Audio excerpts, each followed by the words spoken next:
The metro stations of Kyiv were not built to be beautiful.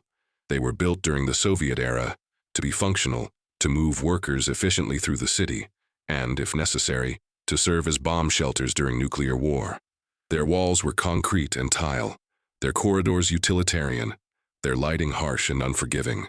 But in the winter of 2024, as Russian forces pressed into the city's outskirts, and artillery shells rained down on neighborhoods that had known peace for decades, these ugly, functional spaces became something else entirely. They became home. They became sanctuary. They became the difference between life and death for thousands of civilians who had nowhere else to go. Oksana Kovalenko and her husband Taras had lived in the Shulyavska metro station for 43 days when they made the decision to escape. Not to flee the city, though many had done so. Not to surrender to the occupation, though that too was an option, however unthinkable. But to escape the metro itself, to break through the encirclement that was slowly tightening around their section of the city, and make their way to Ukrainian-held territory 20 kilometers to the west. It was a desperate plan. It was probably suicidal. But then staying put was probably suicidal too. The question wasn't whether they would die, but how they would die, and what they would attempt before the end came. Oksana had been a high school teacher before the war. Mathematics of all things. She had spent her days teaching teenagers about probability and statistics, about how to calculate risks and assess outcomes. Now she applied those same skills to a very different kind of problem: how to survive in a city that was becoming a grave. Taras had worked in IT, programming and systems analysis. His job had taught him to think in terms of patterns and vulnerabilities, to look for exploits in seemingly secure systems. It was a mindset that translated surprisingly well to guerrilla survival.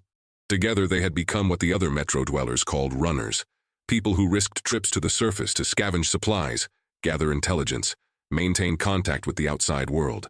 It was dangerous work. Several runners had been killed by snipers or random artillery fire. But it was also necessary work, and Oksana and Taras had discovered they were good at it. More importantly, they had discovered something about their enemy, something that might be the key to their escape. The Russian soldiers occupying their sector were young, poorly supplied, and increasingly demoralized. They had been told they would be greeted as liberators. Instead, they found a hostile population and a grinding urban conflict that bore no resemblance to the quick victory they had been promised. And they were smoking. Constantly, desperately smoking. The sanctions had cut off supplies of many things, including cigarettes. The Russian soldiers were rationed to perhaps 3 or 4 cigarettes a day, when they could get them at all. Taras had watched them through binoculars from a bombed-out building, had seen the way they bartered for smokes, hoarded them, treasured them like gold. Addiction, Taras realized, was a vulnerability, and vulnerabilities could be exploited.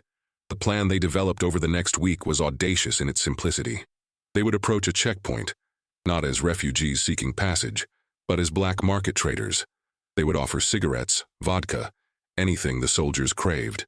They would establish rapport, become familiar faces. And then, when the time was right, when the guards were relaxed and distracted, they would slip past and disappear into the ruins beyond. It was a plan that required patience, nerve, and a convincing performance. It was also a plan that could get them shot as spies or collaborators. But as Oksana calculated the probabilities, weighing the risk of attempting escape against the certainty of eventual death if they remained, the math was clear. They had to try. The supplies they needed took 2 weeks to gather. Cigarettes were the most difficult. There were still some hidden in apartments throughout the city, but finding them meant venturing into dangerous areas, searching through bombed buildings, competing with other scavengers who might be desperate enough to kill for a pack of smokes.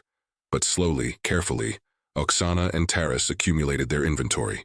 43 packs of cigarettes of various brands, 2 bottles of vodka salvaged from a destroyed restaurant, a carton of expensive cigars that Taras found in what had been a luxury apartment. The owner presumably fled, or dead.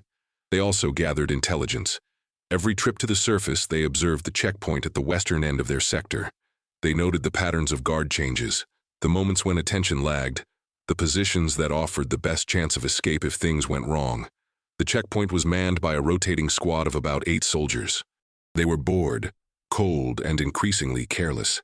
Taras watched them through his binoculars and saw men who had stopped believing in their mission, who were simply trying to survive long enough to go home. Perfect. On the morning they made their first approach, Oksana was terrified in a way she hadn't been during any of their previous scavenging runs. Facing random danger was one thing. Walking deliberately toward armed men who might shoot them on sight was something else entirely. But she forced herself to breathe steadily, to project confidence she didn't feel. Taras walked beside her, carrying their trade goods in a worn backpack. They had dressed carefully, trying to look like ordinary civilians, desperate but not threatening. The soldiers spotted them when they were still 50 meters from the checkpoint. Weapons came up, voices barked orders in Russian. Oksana and Taras raised their hands, moving slowly, making no sudden movements. "We have cigarettes," Taras called out in Russian. His grandmother had been Russian, and he spoke the language fluently. "And vodka. We want to trade." There was a moment of tense silence. Then one of the soldiers, a sergeant with a tired face and several days of stubble, laughed. "Come forward. Slowly. Keep your hands where we can see them." They approached the checkpoint with their hearts hammering. The soldiers surrounded them, weapons ready, searching them roughly for concealed arms. Finding none, the sergeant gestured to the backpack. "Show me." Taras opened the pack carefully, revealing the packs of cigarettes arranged inside. The soldier's eyes lit up with something close to hunger. The sergeant reached in, pulled out a pack of Marlboros, studied it with the intensity of a jeweler examining a diamond. "How much?" "We don't want money," Oksana said, her voice steady despite her fear. "We need food. Medicine if you have it. Batteries. Things we can't get in the metro." The negotiations that followed were brief. The soldiers were not interested in prolonged haggling. They wanted the cigarettes, wanted them badly enough that they were willing to trade some of their own scarce supplies. Within 10 minutes the deal was done. "Come back if you get more," the sergeant said, already lighting one of the Marlboros with shaking hands. "We can do this again." Oksana and Taras returned to the metro with canned food, batteries, and a small quantity of antibiotics. But more valuable than any of these was the knowledge that their plan was working. They had established contact. They had become, in the soldiers' minds, useful traders rather than potential threats. Over the next 3 weeks, they made 6 more trips to the checkpoint. Each time they brought cigarettes and alcohol. Each time they traded for supplies. And each time they were searched less thoroughly, watched less carefully, treated more like familiar visitors than dangerous strangers. The soldiers began to relax around them, to joke, to complain about the war, to share stories of homes and families they missed. The sergeant, whose name was Dmitri, showed them photos of his daughter on a cracked phone screen. A young soldier named Andrei talked about his girlfriend in Rostov, wondered aloud if she was waiting for him or had moved on. These were not monsters. They were just people, caught up in something larger than themselves trying to survive. It made what Oksana and Taras were planning more complicated, morally if not practically, but it didn't change the fundamental equation. They needed to escape, and these soldiers, however human, were obstacles to that escape. On their 8th visit to the checkpoint, they brought their largest haul yet, 20 packs of cigarettes and a bottle of French cognac that Taras had found in a miraculously intact wine cellar. The soldiers were delighted. The cognac especially was a treasure beyond measure. Dmitri insisted they share a drink with him, and Oksana and Taras accepted, knowing that refusing would seem suspicious. They stood around a barrel fire as night fell, passing the bottle, talking about nothing in particular. The other soldiers gradually drifted away, leaving just Dmitri, Andrei, and one other guard named Pavel at the checkpoint. The artillery fire seemed distant tonight, the war temporarily reduced to a background rumble. "You know," Dmitri said, his words slightly slurred from the cognac, "you two could leave if you wanted. Head west. We wouldn't stop you." Oksana's heart skipped a beat. She forced herself to laugh. "And go where? The whole country is a war zone." "West," Dmitri repeated. "Ukrainian lines are maybe 15-20 kilometers that way, through the ruins, the old industrial sector. We don't patrol there. Too dangerous. Too many places for snipers to hide." He took another drink. "You seem like good people. You don't deserve to die in this shithole city." It was the opening they had been waiting for, though it came from an unexpected direction. Taras met Oksana's eyes across the fire, a silent conversation passing between them. "We'll think about it," Taras said carefully. "But for now, we have people in the metro who depend on us. Family, friends. We can't just leave them." Dmitri nodded, his expression suggesting he understood about obligations, about ties that couldn't be easily broken. "Well, the offer stands. You ever want to go, come at night. We're always understaffed after midnight. And if you happen to have more of this cognac," he grinned, raising the bottle, They left the checkpoint an hour later, walking back toward the metro entrance with their traded supplies. But they didn't descend into the tunnels. Instead, they circled around, moving through the rubble of a collapsed apartment building, working their way west. It was time. They had prepared for this moment, had hidden supplies along their planned route over the past week. Food, water, a detailed map that Taras had painstakingly drawn, marking safe routes and known danger zones. Everything they would need for the journey to Ukrainian lines. The ruins of the industrial sector were a nightmare landscape of shattered concrete and twisted metal. Buildings stood like broken teeth against the night sky. Fires burned in the distance, though whether they were from shelling or simply the uncontrolled burning of a dead city, it was impossible to say.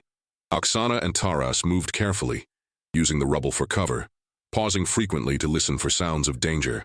Once they heard voices and froze behind a collapsed wall, waiting for a Russian patrol to pass. Another time, a shell landed close enough that they felt the concussion and were showered with debris. But they pressed on, driven by the knowledge that turning back was not an option. They had abandoned the metro, had left behind the people who depended on them as runners. There was no going back now, even if they wanted to. The journey that Dmitry had said was 15 to 20 kilometers felt like 1,000. Every step was a test of nerve, every sound a potential threat. They walked through the night, through the cold that bit through their layers of clothing, through the fear that threatened to paralyze them. Dawn found them in the remains of a factory complex. Ukrainian lines, according to Taras's map, should be just ahead. But between them and safety was open ground, a killing zone watched by both sides. "We wait until dark," Oksana said, though every fiber of her being wanted to run, to sprint towards safety. "We've come this far. We don't take stupid risks now."